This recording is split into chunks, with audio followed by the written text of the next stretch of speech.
Umeshawahi kuhisi kama akili yako ni uwanja wa vita? Uko kazini lakini mawazo yako yapo jana au kesho. Unajikuta unatafuta amani, lakini kila unavyoikimbilia inazidi kukimbia.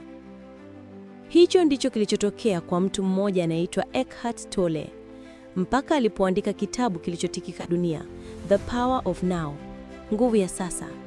Kitabu hiki kimeuza zaidi ya nakala milioni 30, kimetafsiriwa kwa zaidi ya lugha 50 na kimebadilisha maisha ya mamilioni, wakiwemo Oprah Winfrey, Jim Carrey na Deepak Chopra.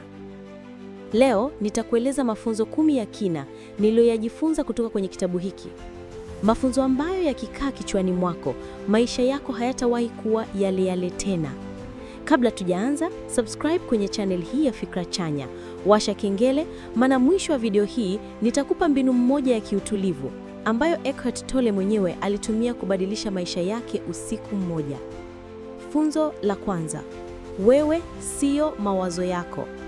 The beginning of freedom is the realization that you are not the thinker. Mwanzo wa uhuru ni kutambua kwamba wewe si mifikiri.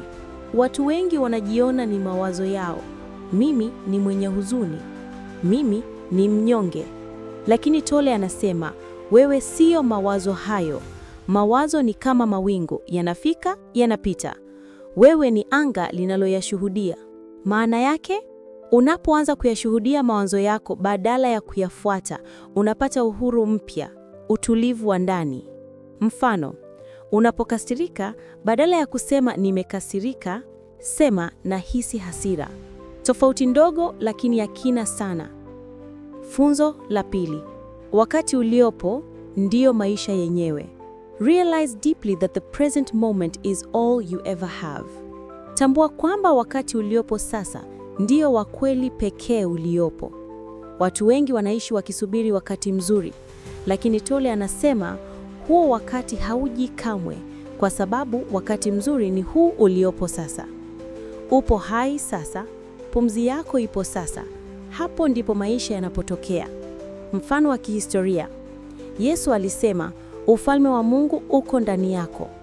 Tolle anaeleza hii kama ishara ya kuwa uwepo wa sasa ndio mlango wa amani ya Mungu ndani yako.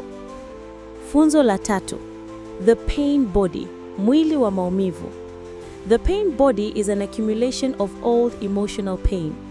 Mwili wa maumivu ni mkusanyiko wa hisia za zamani. Tolle anaeleza kwamba ndani yetu kuna pain body, hisia zilizokwama tangu zamani. Zinaweza kuamshwa na kitu kidogo. Mtu akikukemea, mara unalipuka. Sio tukio, ni mwili wa maumivu uliokuwa unangoja kuchochewa. Uponyaji wa kweli hauji kwa kukimbia hisia, bali kwa kuziangalia bila kuzihukumu. Mfano, kama mtu anakukera mara kwa mara, badala ya kusema ananiudhi, sema hisia ndani yangu zimeguswa. Hapo unaanza safari ya uponyaji.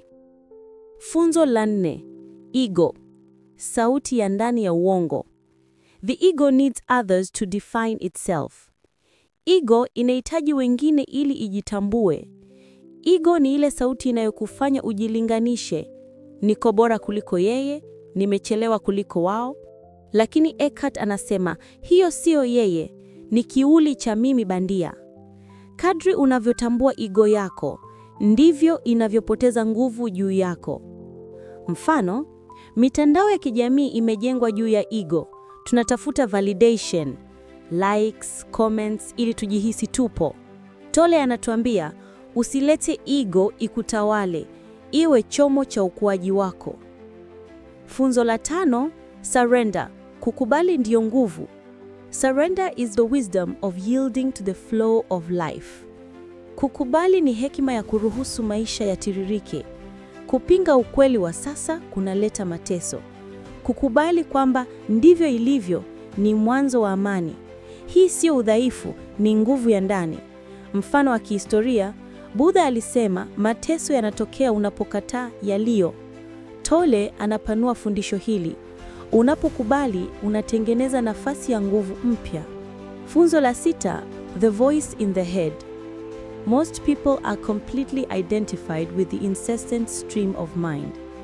Watu wengi wamezama kwenye mtiririko wa mawazo. Tolle anasema akili haina breki, kila saa inazungumza. Watu wachache sana huweza kuiona kama sauti tofauti na wao. Wakati unaanza kuisikiza bila kuitikia, hapo ndipo amani inaanza.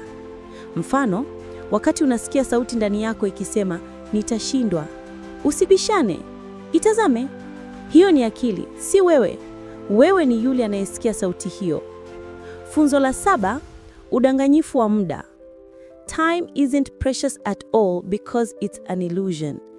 Muda si wa thamani kwa sababu ni udanganyifu. Tolle anaeleza kwamba muda, past au future, ni mawazo tu. Hakuna aliyewahi kuwa jana au kesho. Wote tupo sasa. Watu wengi wanapoteza maisha wakifikiria lini wataanza kuishi. Usiweke furaha yako kwa muda utakapo. Anza kuishi sasa bila kusubiri hali bora. Mfano, watu wengi husema nitafurahi nikishapata kazi. Lakini Tolle anasema furahi kwanza ndipo kazi bora itakufuata. Funzo la 8, mwangaza wa kiroho, awakening. Enlightenment is your natural state of oneness with being. Mwangaza ni hali yako ya asili ya kuwa umoja na uwepo. Tolle anaeleza kwamba kuamka kiroho sio kwenda sehemu fulani, ni kutambua ule utulivu wa ndani uliokuwepo muda wote. Mfano, Jim Carrey alisema baada ya kusoma kitabu hiki, niligundua kwa mimi si mtu, bali ni sehemu ya kitu kikubwa zaidi.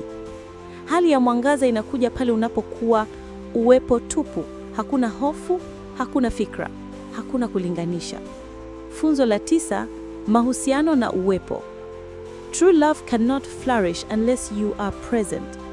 Mapenzi ya kweli hayawezi kukua ikiwa haupo sasa.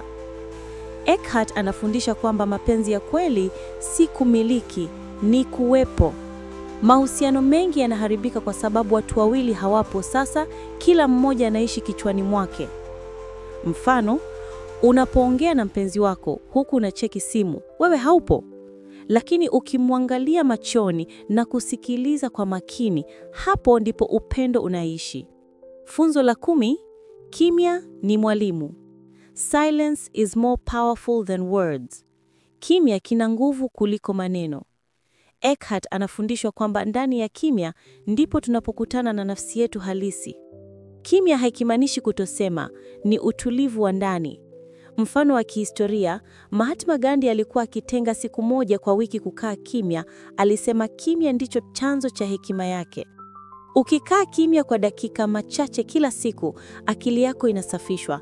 Ndipo unaposikia sauti ya kweli ya nafsi yako. Sasa unajua mafunzo 10 makubwa kutoka The Power of Now.